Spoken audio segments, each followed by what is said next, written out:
मुझे पूरा यकीन है कि वो बहुत जल्दी तुम्हारे काबू में आ जाएगा।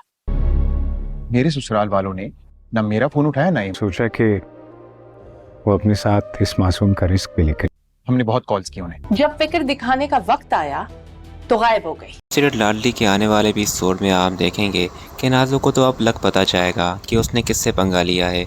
जी हाँ दोस्तों, आने वाले एपिसोड के स्टार्टिंग सीन में आप देखेंगे कि नाज़ो जैसे बहुत ही गुस्सा होगा कि किस तरह से सुंदर ने शादी की अरसल से और अब वो हनीमून पर भी जा रहे हैं। वो आकर उसे कहेगी कि तुम मेरे भाई को मुझसे छीन नहीं सकती, मेरे भाई और मेरी माँ इस सारे घर पर सिर्फ मेरा ही हक है क्योंकि मैं इस घर की लाडली हूँ। तो वो उसे कहेगी कि तुम ही लाडली हो, मैंने कब कहा कि मैं हूँ, तुम क्यों खामखा में मुझे खुद से अलग कर रही हो, मेरी खुशी तुम सबके साथ है, मैं कभी नहीं चाहूँगी कि आंटी या तुम मुझसे नाराज़ रहो और मैं तुम लोगों को नाराज़ करके अरसल के साथ कहीं जाऊँ। तुम जानती हो कि हम दोनों एक अच्छे दोस्त थे। वो उसे कहेगी कि अच्छे दोस्त थे पर अब नहीं है, पर जो हरकत तुमने की है अरसल भाई को फंसाकर, उसके बाद तो मेरा अब कोई भी दोस्त नहीं, बहुत ही जल्द तुम्हें इस घर से जाना होगा।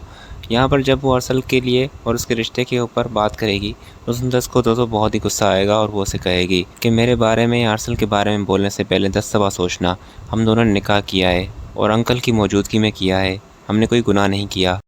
और फिर दोस्तों सुंदर जो होगी वो नाज़ो को ये कहती हुई चली जाएगी कि तुम्हारा दिमाग इसलिए ख़राब हुआ है क्योंकि मरियम भाभी ने कभी तुम्हें जवाब नहीं दिया, पर एक बात याद रखना, मैं बिल्कुल ही बर्दाश्त नहीं करूंगी। और फिर ये कहते हुए जब वहाँ से चली जाएगी तो नाज़ो तो बहुत ही चिढ़ सी जाएगी कि इसे कैसे भी करके इस घर से निकालना है।